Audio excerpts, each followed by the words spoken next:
ஆண்கள விட உற்சாகமாய் வேலை செய்கிறதுல யாரு வல்லவர்கள்னா, பெண்கள் தான் வல்லவர்கள். பிசினஸ் மேன் அப்படின்னு சொல்றது காட்டிலும், பிசினஸ் வுமன் சொல்றது பெஸ்ட்டு. கணவனுக்கு முன்னாடி மனைவி மரித்து போகுறாங்க அப்படின்னு சொன்னா, இருக்கிறதுலயே பெரிய தண்டனை அதுதான். நாம் வாசிப்போம் ஸ்தோத்திரம். ஆதியாகமம் 2ஆம் அதிகாரம் 18வது வசனத்தை நாம் வாசிக்கலாம். மனுஷன் தனிமையாய் இருப்பது நல்லதல்ல. ஏற்ற துணையை அவனுக்கு உண்டாக்குவேன் என்று சொல்லி ஆண்டவர் ஒரு பெண்ணை ஆதாமுக்கு கொடுக்கிறார். ஸ்தோத்திரம். ஏற்ற அப்படின்னு சொன்னாலே அதுக்கு அர்த்தம்னா பார்த்தீங்கன்னா, பொருத்தமான, தகுந்த, உகந்த இது மாரி அர்த்தங்களை நம்ம சொல்ல முடியும். "ஜாடிக்கு ஏத்த மூடி" அப்படிங்கிறது போல, அந்த பொருத்தமாக அப்படின்னு சொல்லி ஆண்டவர் என்ன செஞ்சிருக்காராம்? உருவாக்கியிருக்கார். அப்போ அந்த பொருத்தமாய் உருவாக்குன அந்த பெண்ணு தான் ஸ்தோத்திரம், "நான் சாப்பிட்டேனே" அப்படின்னு சொல்லி அந்த பழத்தை அவங்களுக்கும் குடுத்தார். அப்போ எனக்குள்ள இருக்கிற, நான் அனுபவிக்கிற காரியங்களை தன் கணவன் பெற்றுக்கொள்ள வேண்டும் என்கிற ஒரு நல்ல எண்ணத்துல குடுத்துருக்கலாம். இப்போ நான் சாப்பிட்டு திருப்தியானத அவங்களும் சாப்பிடணும் அப்படிங்கிற ஒரு நல்ல எண்ணத்துல கூட குடுத்துருக்கலாம். ஆனா அது தீமைக்கு ஏதுவானதாக மாறிவிட்டது. ஆனா, ஆண்டவர் ஒரு பெண்ணை உருவாக்குகிறபோது, மனுஷனுக்கு துணையாக தான் கரெக்ட்டா பொருத்தமாக தான், தகுந்த ஒரு உகந்த பாத்திரமாக தான் என்ன செய்றாரு ஆண்டவர் உருவாக்கினார். அப்படி உருவாக்கப்பட்ட பெண்ணுக்குள்ளாக ஆண்டவர் என்ன வச்சிருக்காருன்னா, பல்வேறு குணங்களை வைத்திருக்கிறார், செயல்களை வைத்திருக்கிறார். நாம் பார்த்தோம் என்றால், இப்போ முதலமைச்சர் போகிறார் அப்படின்னு சொன்னா, அவருக்கு துணையாக, பாதுகாவலர்களாக போகிறவர்கள் எப்படியாப்பட்டவங்களா இருப்பாங்க அப்படின்னு சொன்னா, அ எந்த சூழ்நிலையிலும் முதலமைச்சர யாரும் என்ன செஞ்சிறக்கூடாது, அணுகிறக்கூடாது, தொட்றக்கூடாது, அவருக்கு சேதத்தை ஏற்படுத்திறக்கூடாது. அப்படிங்கிறதுல கவனமாக இருப்பாங்க. அவ்வளோ பாதுகாப்பை அவங்களுக்கு குடுப்பாங்க. அதேபோல தான் ஆண்டவர் என்ன செய்றார், இந்த தகுந்த துணையை, பாதுகாப்பை அ மனுஷனுக்கு தான் பாதுகாப்ப குடுத்துருக்கிறார். ஸ்தோத்திரம். நாம அதாவது ஆண்கள் பெண்களுக்கு பாதுகாப்பா அப்படின்னு சொன்னா, அப்படியெல்லாம் இல்ல. வேதம் சொல்லுது, இவங்க தான் ஏற்ற துணை அப்படின்னு சொல்லி சொல்லுது. அ ஏன்னா மனுஷங்கள எப்படி ஆண்டவர் உருவாக்குறார்? பூமியின் மண்ணினாலே உருவாக்கினார். ஆனா, நீங்க வேதத்துல நம்ம பார்க்கிறபோது, பெண்கள உருவாக்குகிறது எதுலேருந்துன்னா, எலும்புலேருந்து உருவாக்குகிறார். அப்ப மண்ணாங்கட்டியானவங்க ஈஸியா உடைஞ்சிருவாங்க. மண்ணு ஈஸியா உடைஞ்சு போயிரும். அதுக்கு அந்த அளவுக்கு வலிமை கிடையாது. ஆனா, ஒரு எலும்பு ரொம்ப வலிமையானது. அந்த வலிமையானதிலிருந்து ஒரு துணையை ஆண்டவர் நமக்கு கொடுத்திருக்கிறார். ஆண்களுக்கு கொடுத்திருக்கிறார். ஸ்தோத்திரம். அப்போ இந்த அ துணை ஏற்ற துணையை தகுந்த உதவியாளர், பொருத்தமான ஆதரவு கொடுக்கிறவர், அ உகந்த வாழ்க்கைக்கு ஒரு துணையாக இருக்கிறார். அப்படி அந்த உகந்த வாழ்க்கையை வாழ்வதற்கு, லாஸ்ட் எண்ட் வரையும் வாழ்வதற்கு, இந்த பூமியில நமக்கு கொடுக்கப்பட்டிருக்கிற அந்த வருடங்கள் வரையிலும் வாழ்கிறதற்கு, ஆண்டவர் என்ன செய்றார், கண்டிப்பா ஒரு ஆளு வேணும் அப்படின்னு சொல்லி, உனக்கு துணை இல்லன்னா, நீ சரிப்பட்டு வரமாட்ட. அதனால வேணும் அப்படின்னு சொல்லி ஆண்டவர் குடுத்தார். அப்படியாப்பட்ட துணைக்கு ஆண்டவர் நெறைய கிஃப்ட் குடுத்திருக்கிறார். நெறைய காரியங்கள குடுத்திருக்கிறார். அத நம்ம நீதிமொழிகளில நம்ம வாசிக்க முடியும். நீதிமொழிகள் 30வது அதிகாரம் 10வது வசனத்துல, குணசாலியான ஸ்திரீ அப்படின்னு சொல்லிட்டு, அவரு சில பட்டியல்களை போடுகிறார். அ அந்த பட்டியல்கள்ல பார்த்தீங்கன்னா, புருஷனுடைய இருதயம் நம்பும். அதனால தான் என்ன செஞ்சாரு, கனிய வாங்கி சாப்பிட்டார். நம்புனதுனால வாங்கி சாப்பிட்டார். அவன் சம்பத்து குறையாது. அப்போ அ சேமித்து வைக்கிறதுல, அ ஒரு திறமைசாலியாக இருக்கிறாங்க. உயிரோடு இருக்கிற நாளெல்லாம் அ அவனுக்கு தீமையை அல்ல, நன்மையையே செய்கிறான். இப்ப என்னன்னா, சில ம் கணவன் மனைவிகளுக்குள்ள என்ன ஆயிடுதுன்னா, நான் பெரியவன், நீ பெரியவன் அப்படின்னு ஒரு சண்டை வந்துடுறதுனால, ஒரு ஈகோ வந்துடுறதுனால என்ன ஆயிடுது அப்படின்னு சொன்னா, துணையை துணையாக நினைக்காம போயிடுறோம். அவங்க துணையா தான் இருக்கிறாங்க. எனக்கு ஆதரவா தான் ஆண்டவர் உருவாக்கி இருக்கிறாங்க. அதை மறந்து செயல்படுகிறதுனால, நம்ப முடியாத அளவிற்கு போயிடுது. இப்ப ஏவாள என்ன செய்ய முடியல அப்படின்னு சொன்னா, நம்ப முடியாம போயிடுச்சு. நானு என் மனைவிட்ட சென்ற ஞாயிற்றுக்கிழமை அன்னைக்கு நான் ஒரு வார்த்தை அவங்கள பார்த்து சொல்லிட்டேன். என்ன சொன்னேன், "உன் பேச்ச கேட்டேன் பாரு" அப்படின்னு சொல்லிட்டேன். ஆனா அவங்க சொன்னது கரெக்ட்டு தான். அவங்க எனக்கு சொன்ன ஆலோசனைகள் கரெக்ட்டு தான். ஆனா நான் இந்த வார்த்தைய விட்டேன். "உன் பேச்ச போய் கேட்டேன் பாரு." நான் அந்த ஒரு வார்த்தை மட்டும் சொல்லிட்டு நான் போயிட்டேன். அதுக்கப்புறம் நான் அதை யோசித்து பார்க்கிறேன். அவங்க சொன்ன காரியங்களை, அ அந்த ஆலோசனை சரியாக தான் இருந்தது.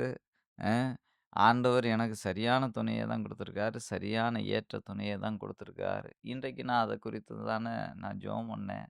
ஜெபம் பண்ணும்போது, "நன்றி ஆண்டவரே, தேங்க் யூ ஜீசஸ்" அப்படி சொல்லி நான் ஜெபம் பண்ணேன். அப்போ ஒவ்வொரு சூழ்நிலையிலும் நம்மள என்ன செய்கிறாங்க அப்படின்னு சொன்னா, தூக்கி நிறுத்துவதற்கு முயற்சி செய்கிற ஒரு பாத்திரமாக தான் ஆண்டவர் அவங்களை படைத்து வைத்திருக்கிறார். ஆட்டு மயிரையும், சணலையும் தேடி தன் கைகளினாலே உற்சாகத்தோடே வேலை செய்கிறார். உற்சாகமாய் வேலை செய்கிறதுல யாரு வல்லவர்கள்னா, பெண்கள் தான் வல்லவர்கள். அவள் யாரு அப்படின்னு சொன்னா, வியாபார கப்பலாக இருக்கிறார். பிஸ்னஸ் மேன் அப்படின்னு சொல்றது காட்டிலும், பிஸ்னஸ் வுமன் சொல்றது பெஸ்ட்டு. அ இந்த பிஸ்னஸ் வுமன் அவங்க என்னன்னா, வியாபாரம் செய்கிற ஒரு கப்பலாக இந்த கப்பலும் வணிக கப்பல்களை நீங்க பார்த்தீங்கன்னா, எவ்வளோ சுமைகளை அது மேல எடுத்து வைத்திருக்கிறோம். அது கவிழ்ந்துச்சுன்னு வச்சுங்க, ஏகப்பட்ட லாஸ் வரும். இப்போ அந்த வியாபார கப்பல் என்ன செய்யறதுல, இந்த எண்ணெய ஏத்திக்கிட்டு, இந்த போர் நடக்கிறதுனால வர முடியாததுனால, அங்க என்ன செய்யுது, விலைவாசி ஏற்றங்கள் நெறைய நடக்கிறதை பார்க்க முடியும். அப்போ ஒரு வியாபார கப்பல், ஒரு குடும்பத்தில இருக்கிற அந்த கப்பல் கவிழ்கிற ஒரு சூழ்நிலை வந்துச்சுன்னா, அந்த குடும்பம் கவிழ்ந்து போகிற அளவிற்கு சேதங்கள் குடும்பத்திற்கு ஏற்படும். நீங்களே பாருங்க. மனைவி இல்லாம பாசஸ் மட்டும் அ சில பா ம் இறந்து போன ஸ்தோத்திரம். அ மனைவியை இழந்து ஊழியம் செய்கிற, மனைவியை இழந்து வேலை செய்கிற கணவர்களை பார்த்தீங்கன்னா, அவங்களுக்கு என்னன்னா பெரிய தண்டனை குடுத்துருக்காங்கன்னு தான் அர்த்தம். ஏன்னா, கணவனுக்கு முன்னாடி மனைவி சாகுறாங்க, மரித்து போகுறாங்க அப்படின்னு சொன்னா, இருக்கிறதுலயே பெரிய தண்டனை அதுதான். ஏன்னா, இதுவரையிலும் உதவியாக, இதுவரையிலும் துணையா ஏன்னா இருக்கிறம்போது தெரியாது, இல்லாத போது தான் தெரியும். அ அப்படியாப்பட்ட வியாபார கப்பல் கவிழ்ந்து போச்சுன்னா, பெரிய நஷ்டம் நமக்கு தான். அவங்க என்ன செய்றாங்க, தூரத்திலிருந்து தன் ஆகாரத்தை கொண்டு வருகிறாள். இருட்டோடு எழுந்திருக்கிறாள். தன் வீட்டாருக்கு ஆகாரம் கொடுத்து, தன் வேலைக்காரிகளுக்கு படி அளக்கிறாள்.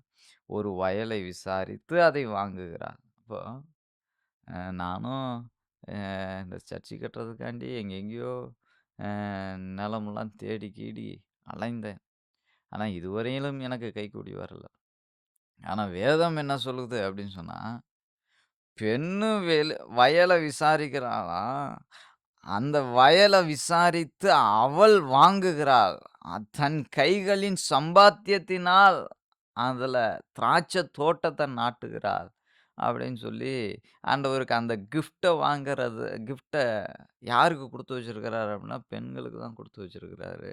ஒரு நிலத்த வாங்கி, அத பேசி வாங்கி, நம்ம நெனச்சிட்டு இருக்கோம், ஆண்கள் தான் இதெல்லாம் செய்யணும் அப்படின்னு. இல்ல, இல்ல. ஆண்டவருக்கு மிக முக்கியமான பொறுப்பு யார்ட்ட இருக்குன்னா, இந்த குணசாலியான பெண்ணா இருக்கிற இந்த குணசாலிகளிடத்துல, பெண்களிடத்துல, இதெல்லாம் ஒரு பெண்ணு செய்ய முடியும்ப்பா.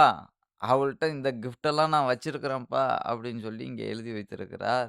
தன் பெலத்தால் தன்னை பெலத்தால் இடை கட்டிக்கொண்டு.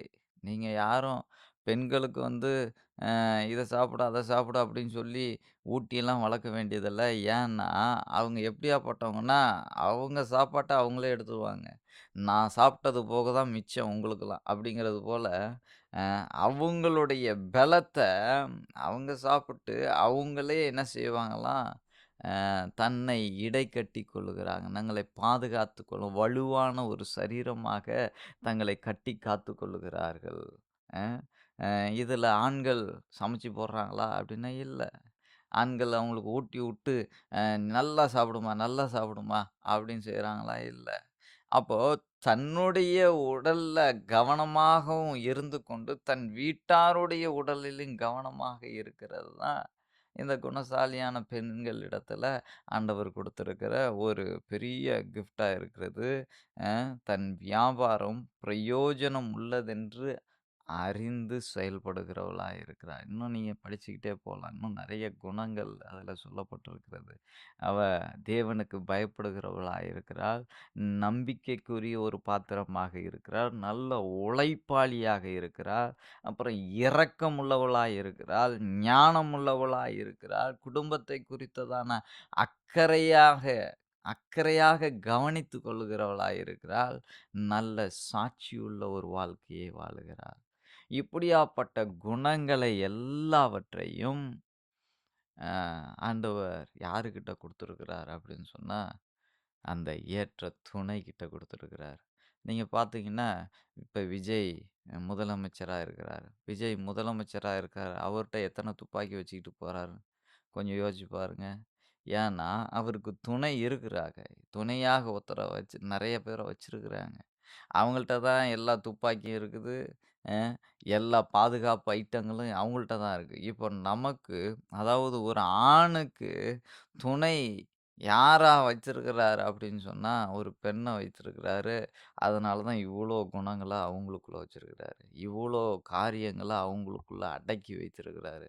அ சில பெண்கள் நெனச்சு, "அ நான் ஹவுஸ் ஒய்ஃப்ங்க" அப்படின்னு சொல்லிட்டு வீட்லயே இருந்துகிட்டு இருக்காங்க. இல்ல, இல்ல.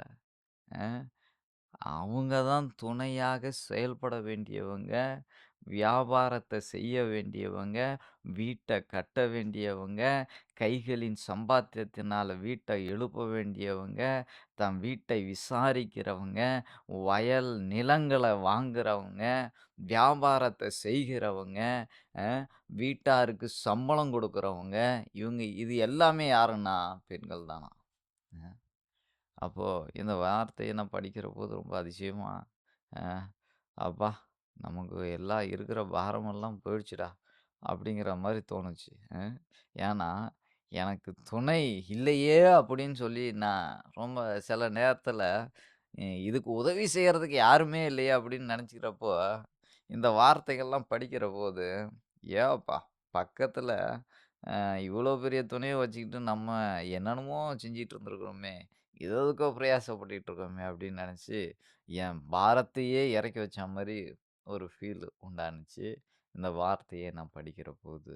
உங்களுடைய வாழ்க்கையில பெண்களாக இருக்கிற நீங்கள் கர்த்தருக்கு அந்த குணாதிசயங்களை ஆண்டவர் உங்களிடத்துல பாதுகாப்புக்குரிய நெறைய கவசங்களை ஆண்டவர் குடுத்திருக்கிறார். நெறைய பேர் அத புதைச்சு வச்சுடுறாங்க. செயல்படுத்தாம வச்சிருக்கிறாங்க. அதெல்லாம் பயன்படுத்தணும். நீங்க இத படிச்சு பாருங்க. வியாபார கப்பலா செயல்படுங்க. உழைப்பாளிகளாக, நம்பிக்கைக்குரியவர்களாக, தேவனுக்கு பயப்படுகிறவர்களாக, ஞானமுள்ளவர்களாக, நல்ல சாட்சியுள்ளவர்களாக உங்க வாழ்க்கைய நீங்க மாற்றிட்டீங்கன்னா, ஸ்தோத்திரம். அவள் புருஷனுடைய இருதயம் அவளை நம்பும்.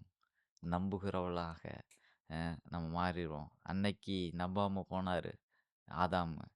அன்னைக்கு நம்பாம போனதுனால, இன்னைய வரையும் நெறைய கணவர் தான் புரு தன் மனைவியை நம்பாமலே இருக்கிறார்.